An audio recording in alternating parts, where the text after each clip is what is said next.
You are listening to Level Up Your Gaming Podcast, episode 49, the epic final battle, and the epilogue. Today we talk about the epic notes at the end of your game. We discuss one of our own epilogues to diagnose why they're important for a game.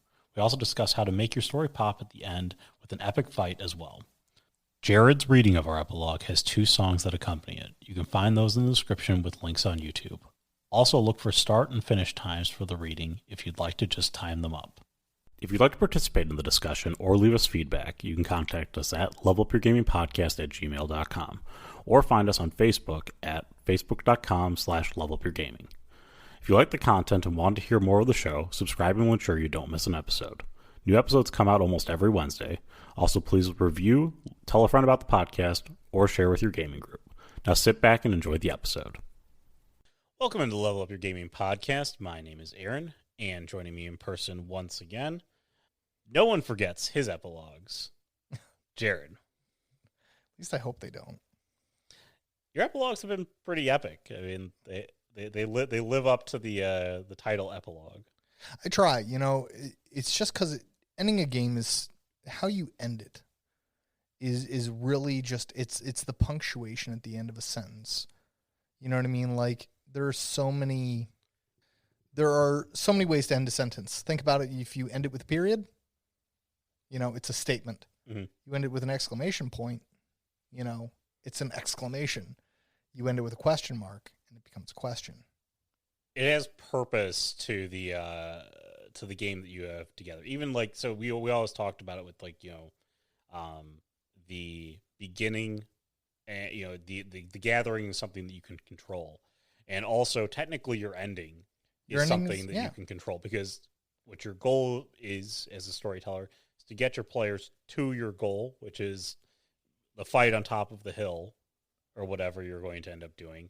And that's going to put them there at the end of your game. And, you know, if you're doing a smaller game, you can do a little epilogue. You can start putting them in there. They're food for thought. They're fun things. I've been using them more recently to drive the next game. Yeah. And when we talk about the jerk level, you're at the highest level of like cliffhangers where I just want to punch you in the face at the end of games and be like, tell me the next game. I've been using them to drive forward, like what is something that I want to do in the future with the game, or give it as food for thought for Jared or Brian as other storytellers in our group to kind of go forward. And but in like a long chronicle, for example, and if you haven't figured out the topic that we're talking about here, is figured it out. Is we are talking about the epic final battle and epilogues, endings, ways to kind of end a game. And we're gonna do something a little bit different here at the start of this. And Jared is going to actually take you through probably one of our most memorable epilogues to a long chronicle. It went on for 2 or 3 years. You've heard us talk about it. It's called Elders. Yep. Jared wrote a beautiful epilogue to end this kind of a real first long chronicle that ended. It was really one of my first flagship games. And for those listening, you know, this was done to music, and we've talked about music. Please go back to the music podcast about how to time out narratives with music, because all this was done, you know, and it takes hours, but gosh darn it, the results that you get from it, from that little, from that work, from those hours are just astronomical. You guys have all heard me talk about wasted development time. When it comes down to music and timing it with narrative, you will never hear me use the word wasted. You will always hear me say that was worth every minute that I spent on it. And so to give you a little background on this, it was a werewolf campaign, White Wolf. You know, this is several years ago. Like I said, it went on for 2 or 3 years for the chronicle. And Jared will mention the music that he has with it. Yep. Obviously, some of this may not mean too much to you, but you can kind of see the culmination of work as it comes through on this. Right. So, Jared, I'll let you take it away here. Okay, so the first music that plays would be Graz Aran, J'étais, which is actually from the soundtrack for Black Hawk Down. That's where you can find it. So I'm going to go ahead and start now. The final battle was concluded on a Sunday morning, January the 5th, 2008. When the guns had silenced and the dust had settled, three great men stood atop of Genesis Rock. Together in silence they surveyed the land, taking the first sight of snowfall. Finally, one of them spoke. The world has changed today. It's a whole new life, a rebirth. To the guy we once knew and defended, it is a beginning. The choices we made now will shape the world for generations to come. The leaders who guide us will map the destiny of Gaia forever. I'm prepared to help forge that world, to stand behind those who will show us the way home. I'm prepared to follow my kings into this new day. The world certainly had changed that day. Although the people remembered the events surrounding the apocalypse, the memory of every supernatural creature had been stolen away. Every shred of evidence of their existence erased. All that remained of the forces of the worm were piles of dirty ash. The worm's armies had crippled many nations and destroyed others. The United States lay in shambles, completely torn asunder by the cataclysm. Great Britain was devastated by vampire hordes and lost nearly 70% of its population. The countries of France, Mexico, and among others were completely turned to rubble. The economy was shattered, and civilization, it seemed, was lost. However, a gleam of hope reemerged from the chaos. The sons of Adam and the daughters of Eve joined together to rebuild their crippled universe. Today, many nations have returned to their previous state, however never forgetting how at one time they almost lost all they had so loved. Men and women now walk the streets of New York, Los Angeles, and Chicago, enjoying the light of the sun and living life to its fullest. The Guru Nation, those are werewolves, had also changed. The Battle of Warshak, only 151 Guru remained scattered around the world. Only a handful of Pharaoh survived the apocalypse. The next day, the remnants of Gaia's defenders gathered together at the first cairn to honor the induction of two legends. From there was formed the Pharaoh Nation, joining the members of all were races in brotherhood. With the curse lifted, many Guru and Pharaoh left to pursue normal lives. Some continued in service to the nation, remaining ever vigilant lest the worm rear its ugly head once more. The nation is strong now, led by great men, chosen by two even greater men. It is estimated that the Guru population, including kinfolk, now number 2,300, with many more to come. It is a time of prosperity, peace, and long-awaited rest for the defenders of Gaia. At this point, the music changed to one called Battersea by the group Hooverphonics. 2 days after the Battle of Warshak, Jamie Changed Vision, Hawkeye, was welcomed into the recreated Society of Shadowed Vision. He declined, however, saying that he couldn't see the future anymore, because it has not been written.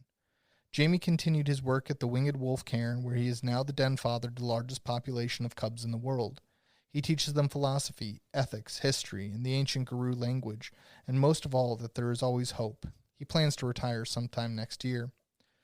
Andrew Harddrive Liggett retired from the Guru life immediately preceding the Battle of Warshak. He moved to Northern California, where he met his future wife at a computers conference. Together, they have 5 children. Andrew keeps in close contact with his friends from the Sept of the New Hope and acts as an outside IT consultant for the Pharaoh Nation. Crease Bloodpath Tomlinson incredibly survived the apocalypse in Indianapolis. He was found unconscious at the bottom of a pile of disabled robots and dead worm creatures. Tomlinson went on to father the cairn of the Indian Summer, where he would remain as alpha until he was called to take the position of head bum of the Bonar tribe. At his acceptance ceremony, he was quoted saying, "I wasn't born a leader. It was instilled in me by the courage and conviction of others." Dirk Stabs in the Dark was killed on the roof of the Cairn of the Knight's Hope. He was escorted by procession to the Hall of the Hallowed Heroes, where he was buried with honors. Rumor has it that his ghost still lurks around the cairn, waiting to take control once more. Katya Moonarrow survived through the final battle. She remained in retirement, where she wrote 3 books. Before she passed away, she was given the honor of being godmother to 3 adorable children. She is buried in a garden somewhere in Utah. Donatello lives in many worlds, was never found after the Battle of Warshak. Some say that he died in a blaze of glory covered in balefire when he was killed by a powerful black spiral dancer Theurge named Bones. Others say that he left to visit other distant worlds from his dreams. All that was found of him were his robes, in which nested a single dove. David Lost Warrior Frost was killed in action when he led his men on a heroic charge that ended with the death of Skorkul. He is buried in a small town in Virginia. His grave overlooks the ocean. Upon it scribed, "I was once lost, but now am found." Thomas, warrior of Gaia Dumfrey, now lives in New York City, where he is the gatekeeper and den father to the Greengrass Cairn in Central Park. He is married and with a child on the way. His battle prowess is renowned throughout the world. On October 14th, 2020, he was granted the title of Warrior of Gaia, Farah, or Warrior of Gaia. Farah from all over the world come in hopes of joining his pack. He has recently announced that he intends to challenge for Alpha soon, a destiny picked for him by a friend.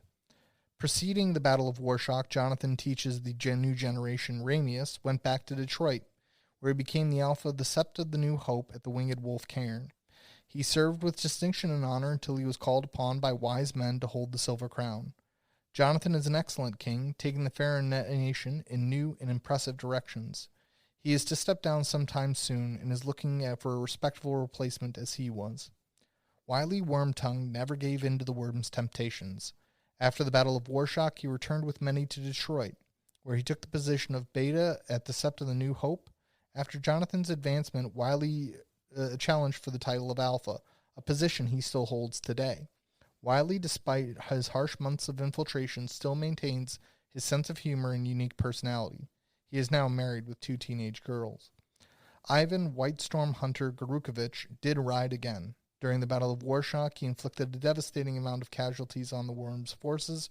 After the war, he moved back to Moscow, where he acted as den father.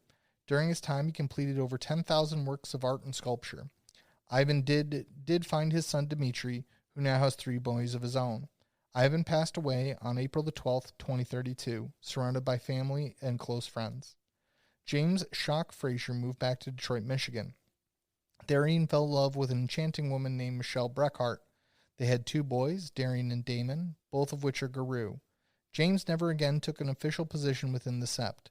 Instead, he chose to lead the Brotherhood pack until his retirement in 2050. He owns a small electrical business run by his sons.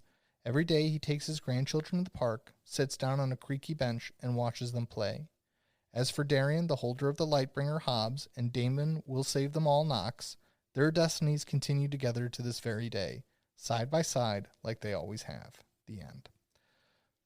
So, this was written back when my skills as a writer was still actually very much developing.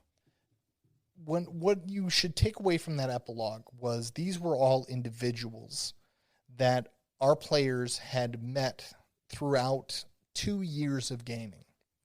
And the thing is that each one of them, if you look at the epilogue, what happens to them at the end is what you should look at is the fact that each one of these people impacted my players and were impacted by my players. So it really speaks to NPC player relations.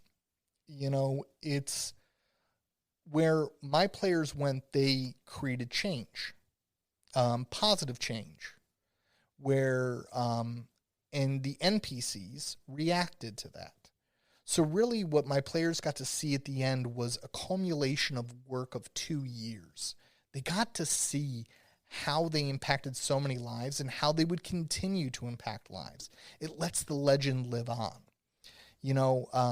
I really wish you guys could listen to this with music. If you can go out and find those music and listen, put it on the background while I read or something like that, go forth. It is very impactful with music. I will say that even just hearing it again, I've heard it again a couple times after the years, and it kind of it sparks memories of the entire, just the entire ending there, and then the culmination of the game. Jared's right. Every single one of those NPCs were NPCs that he gave life to in the world, and they were NPCs that we either chose to work with, NPCs that we changed, NPCs that we inspired. He brought up Ivan there. Ivan was somebody who was about to hang himself and kill himself. Yeah, he was about to commit suicide when you met him. He wanted to go out as a warrior, as somebody who could be remembered. We gave him that promise to ride again, which is actually that little tidbit about riding again in the epilogue there, which is just it's it took the human pieces of these NPCs that Jared put together in the world. Again, if you want to learn how to do NPCs very well, listen to our NPCs episode. We talked about them a lot. But this is where, these were the ones that we had serious connections and emotional connections to throughout the game. And one of the things that I see storytellers taking notes all the time on their players' actions, on how much money their players have, what kind of equipment. Do they have a level 12 sword or a level 13 sword? You know what? In the end, when you are coming up to that last game, whether or not they had a level 13 sword or a level 12 sword is not going to come into factor at the end of the game. At the close of everything that you guys have constructed, because remember, a real role-playing game is constructed in a partnership between player and storyteller. The storyteller provides an environment, a storyline, but it's the players that fill it with life. They're the ones completing actions, making decisions, and going on the journey, the adventure. And really, what you should be recording are those moments. So many people record, they count coppers. I say this all the time. He's out there counting coppers. I don't know. It's one of my terms. I even say it at work. People are like, what? Counting coppers? It's like, yes, copper coins. I mean pennies. And they're all like, Jared, go back to your D&D books. Because like I said, I'm flagrant with it at work. I tell people about my podcast at work. They're like, you play Dungeons and Dragons? And I'm like, you're damn right. You're damn right. You should listen to the podcast. You should listen to the podcast. I let my freak flag fly. Oops, sorry. If you got a weird noise on the audio, I shaking my leg. So one of the things that, record those moments. Because those moments when you come to the end, it's going to be the NPC that they saved. It's the woman, it's that side quest that they're like, holy crap. That woman went on to do something. Because it's, when I look at endings, I see what is the legacy left behind. You know what I mean? You know what I mean? Like, one of our listeners said is our conversational tone that is the charm of our thing. I'm literally talking to you, our listeners. You know what I mean? Expecting you to be like, yeah, I do know what you mean. In a chronicle, in a game, in a long campaign, okay, or in a game even that you run for 6 weeks, 6 months, something like that. The longer the game gets, the more your players probably hit impact week to week on different things that they ended up doing. And the key here is giving them that payoff that says, like, hey, when you did all this stuff, it was done for a reason.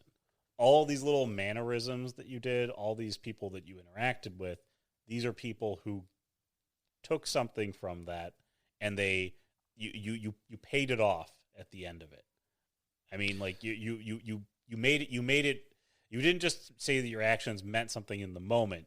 You took the emotions that they had from the previous moments, and you brought those emotions into the present to see the end of the game. And let me piggyback on that. So your players go off and save a princess from the tower in the Dark Wizard. If that princess goes on and to do nothing with her life, what grand victory is that? He saved a princess. But when I hear at the end of a story, if I hear in an epilogue, even if it's the epilogue of that story, that princess would go on to do this, that her people welcomed her in even my categories. She's yelling at us. When they really come in to that ending, and it's like, wow, we made an impact on these people. This princess would go on to serve several years. We can go back to a few podcasts ago. The living God, and went on to bring poverty to an end in their kingdom, or almost to an end. Oh man, we saved the peasants. We saved the day by saving one person. What is my lasting impact? Because again, if you saved the princess and that princess went on to be a shitheel, damn, turn that princess into a villain. What you're doing is you're taking your players' epic actions and watching them ripple through time. Yes, that's exactly what I'm trying to say. Yes. I want to see the ripple, because the ripple is just so much more Elegant. The fact that you saved the nobleman on the road who was being attacked by bandits. The fact that you cured the child who was poisoned by the witch.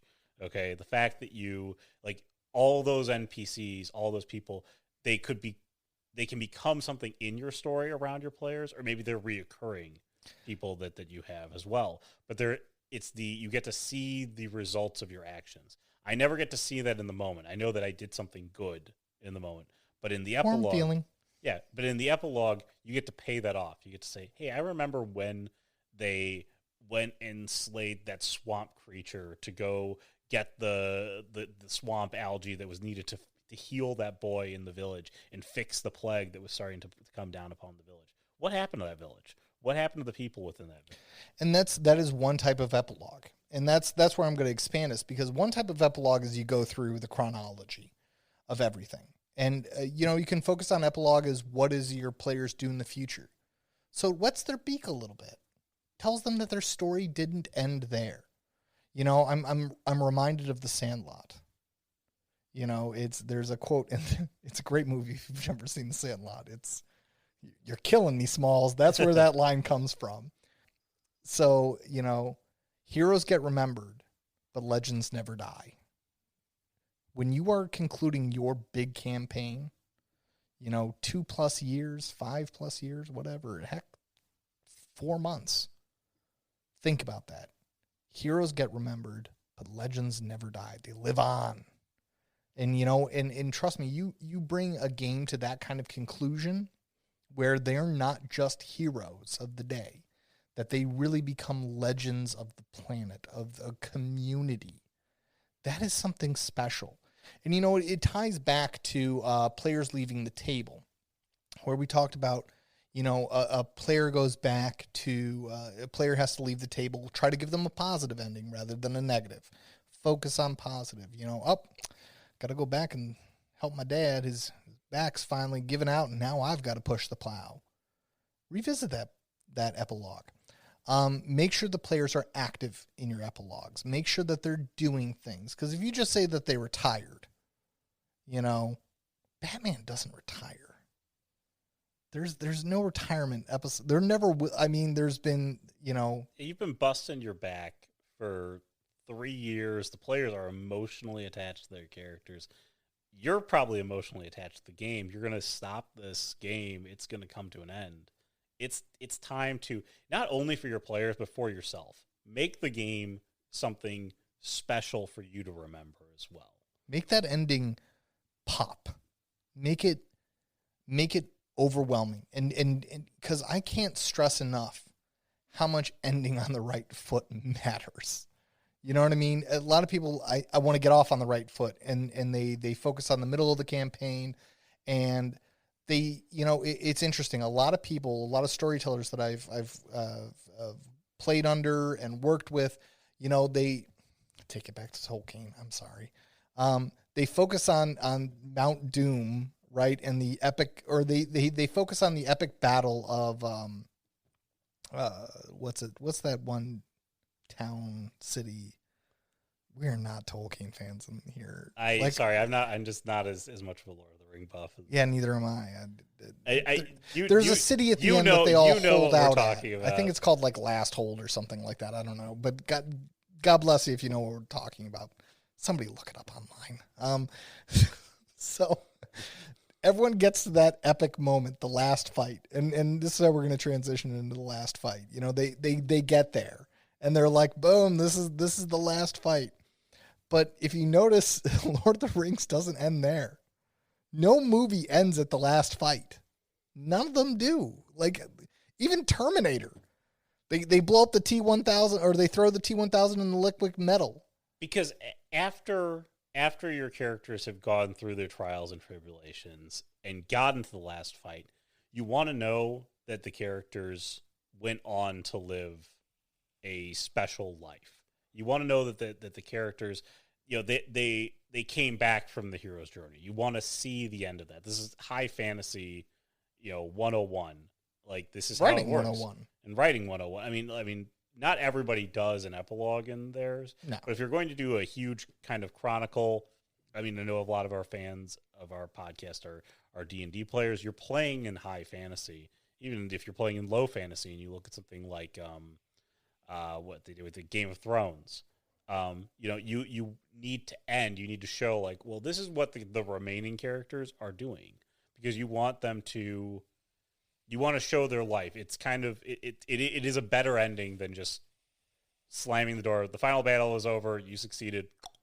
Like, no, you want to say like, well, what happened to everybody? Exactly. That you can't. So many storytellers focus on that last battle. They make sure their NPCs are planned out. They make sure that everyone's got the right swords, right equipment, and I've made sure my mass combat was awesome, and I made sure that I've got the D&D combat mix on my computer. But they forget the epilogue. They forget the end of the real end of Lord of the Rings, the part that makes you go back, and you might think that it was like the battle scenes were awesome. Trust me. Feel yourself out to any movie, and you're not going to be like, I only watch it for, okay, except for me. All right. What I was about to say was a total lie, because I watched Den of Thieves literally for the gunfights. I love that movie. But that's different. I mean, you watch it now for the gunfights. You watched it originally for the entirety of the movie. But when I look at the movies that resonate with me over time, movies I've gone back and seen several times, it's the ending. Okay? If you've never seen Black Hawk Down, watch it. And I will tell you this. There's gunfights. There's all sorts of things. It's a great freaking film. It's the ending that will bring almost every man to tears. If you're not emotionally shook by this, you need to go. No, I'm not going to say that, because there are people out there that are like, that was sad. And they live, whatever. But like, it's going to try. You're going to feel the irk. You're going to be like, oh God. It compels you to cry. And I've probably watched that movie 15 times. And hell, when I just got to cry it out sometimes, bam, put a Black Hawk Down, I will cry it out. And it's that ending. It's really that resonates. It has to be the ripples, and it has to be the flow of beauty in the end. There has to be a beauty. If you are, and we talked with one of our friends who loves the Cthulhu mythos, loves it. He loves the ending where Cthulhu takes over the world, and the world is brought into darkness. And he loves that. Do not do that to your players, because in the end, I lose. I've played for how many freaking hours, and I freaking lose. Are you out of your mind? Unless you're playing like straight villains, like no, then you got to lose. That's the end of villains. But if you're playing heroes, any type of hero, even if you're doing modern knights heroes, if you're playing on the side of good, even sort of morally unscrupulous, because you probably have a couple of those in your group. The Punisher, the Punisher still gets a nice ending. You got to give them that elevation. Either, again, their actions had effects throughout the world that they touched. It wasn't just that they defeated, the evil king. Okay, it wasn't just that they defeated Lord of the Monsters or whatever their main bad guy was. That isn't the only effect, and drove back the darkness in the world. Okay, that is one thing they did. They did so much more on their journey to get there. Yes. Remember that when you give them those moments. Yeah. And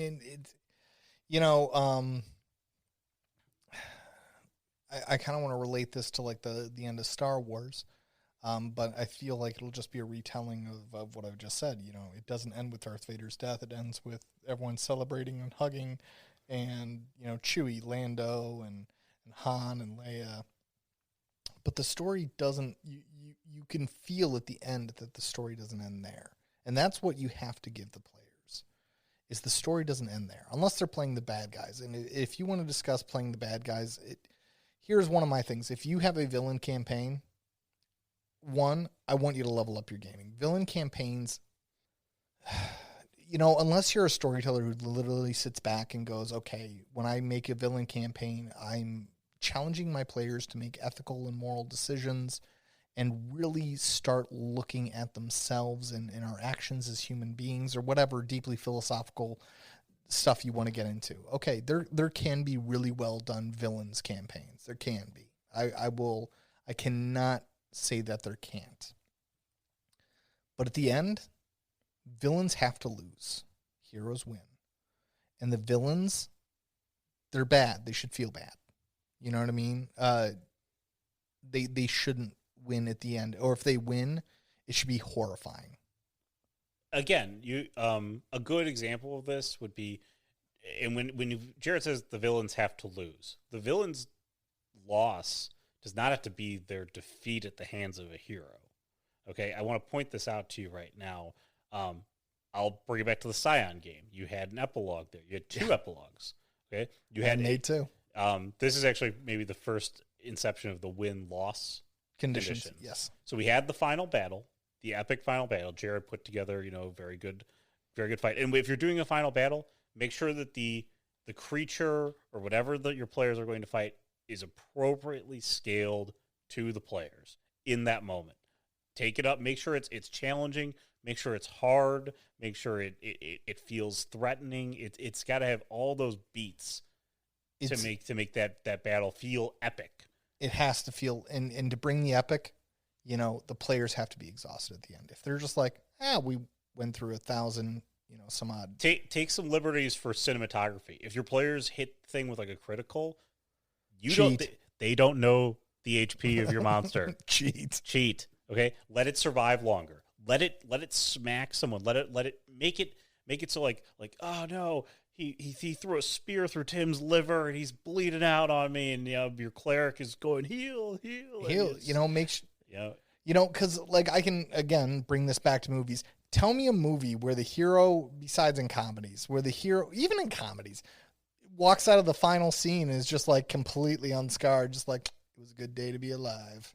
No, even Batman versus Superman. Superman, one of the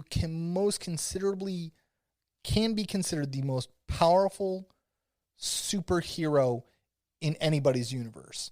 And yes, if you want to debate me on Hulk versus Superman, I will debate you any day. Okay? All right, we're not going to go into comic books right now, Jared. Are you sure? Yeah. Okay. Look at the end of Batman versus Superman. Got to get off on a tangent again. If you want to say that it was a horrible movie, that's your business. In my personal opinion, I loved it. I loved every freaking minute of it, and it was amazing. But we're all both entitled to our opinions. That's why, the world is awesome. Because everyone's different. So, Superman picks up the kryptonite spear. He can barely make it to Doomsday. In the end, he dies a heroic, epic death.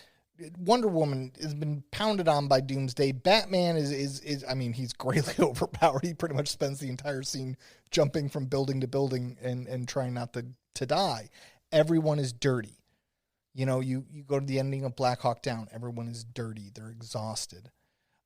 That is the sign of you made it through by the skin of your teeth. This is the one time when I would say, you typically don't want to kill your players. In our opinions, you don't. But in an epic final battle, you might take the critical wound that you will succumb to at the end of the battle. But as long as you make it, and you make sure that you know your players, like Aaron knows that as long as he gives me a good gunfight, I get to go out guns a-blazing. He knows that I will take my character death very well. As long as you respect the death.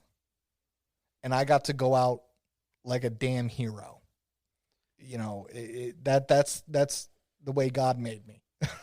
But I took us off on a tangent to get to you jerk. From the this one's your fault. Yeah, from the super villain ending. So Jared in his Scion game had two endings for the group.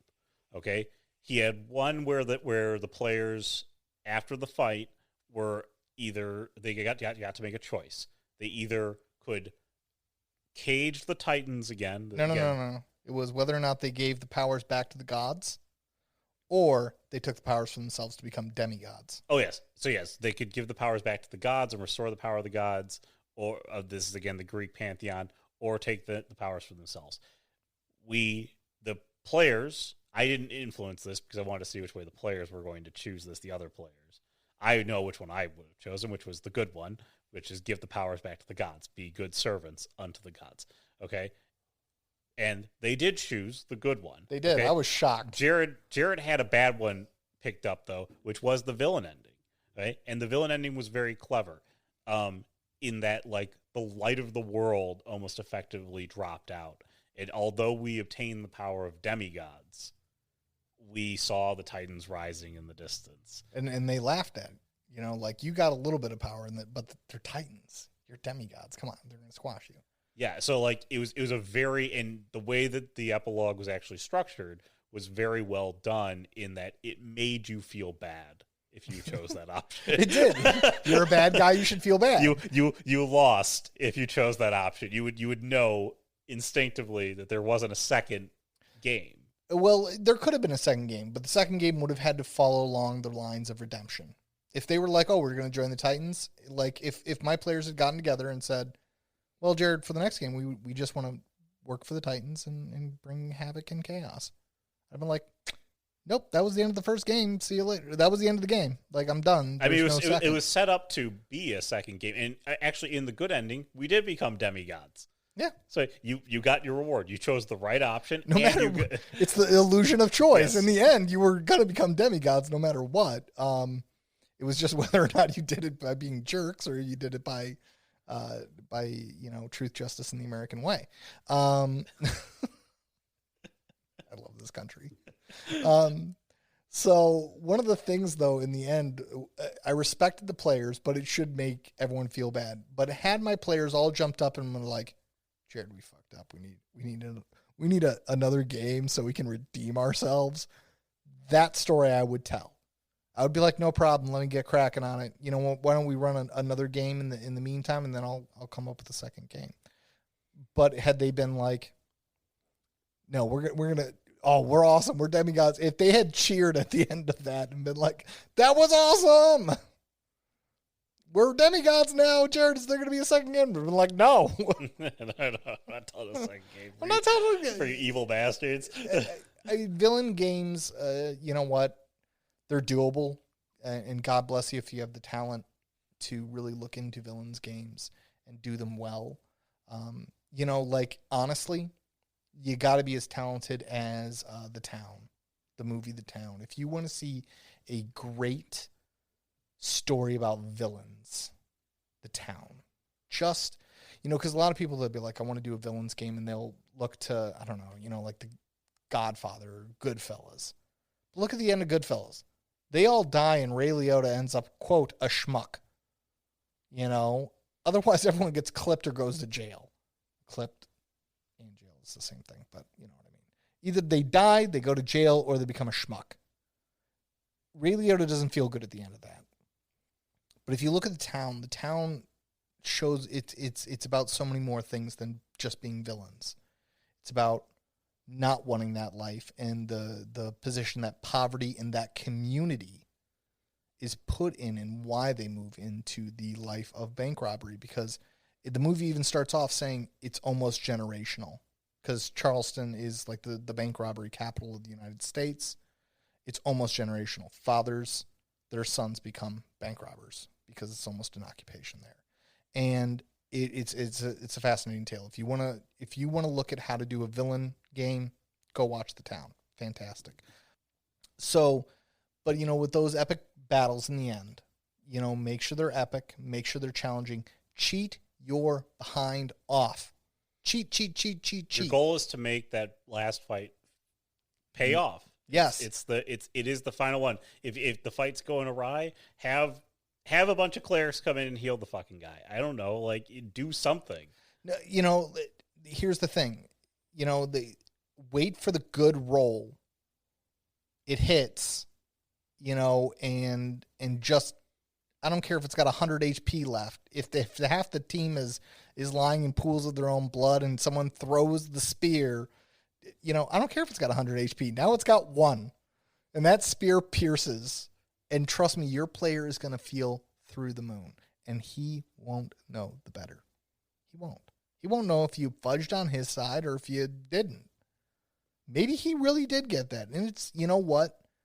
Whenever your player looks at you, you should look at him and say, no, that was it. It had like 1 hit point left. I will lie to your face for the rest of your life because these are my secrets as a storyteller. This is the smoke. Did it pay off in the end? Did you defeat the villain, and did it pay off in the end? Exactly, because again, it's not really the ending. It is the ending. The ending's a large part of it, but the journey is so much more. Look at all your character accomplished. But no, I will lie to a player's face for the rest of their lives, being like, no, it totally had 1 hit point left. You know, it's like when my wife tells me that, you know, not having as much hair makes me look twice as tough. Yeah. I try not to laugh right now. Go ahead. No, you know, I mean, like that's love. There's a whole song dedicated to this, as white lies is love. But I will go to my grave telling the player, because again, and if they're like, well, you know, Jared, no, this is our smoke as the storyteller. When we were ancient and telling stories around campfires, you know, we had smoke between us and the listeners. This is our smoke. This is the storyteller smoke. And it's what we do to craft the ending. Because the ending is crafted just as the narrative is crafted. You have to craft the illusions of choice. You have to craft all of these aspects. You have to make sure that in the end of the the story of heroes, that it ends heroically.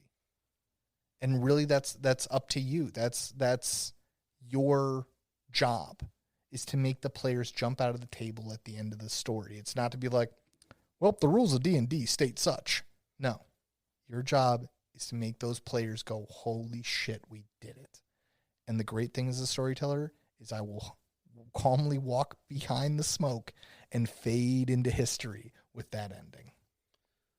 Yes, yeah, that's really well said. The only other thing I want to add from an epilogue standpoint here, and we'll hit on this more in a future podcast episode about connecting games, because we do tell episodic games.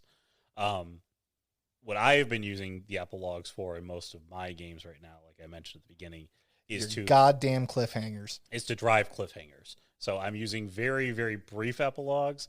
They are with well-known, well-established NPCs to just miff Jared and miff Brian, am I going to do something with Listeners, don't listen to him, because he's on the verge of getting punched in the face because we want to know so bad. He's on the verge of getting mugged by his own players. I never thought I would get a compliment so high from Jared, to be mugged by you know, kind of our, that's where it is. By our de facto GM. Oh man, no, you have no idea how well you craft those cliffhangers. I literally want to jump out of you hit the storyteller the goal.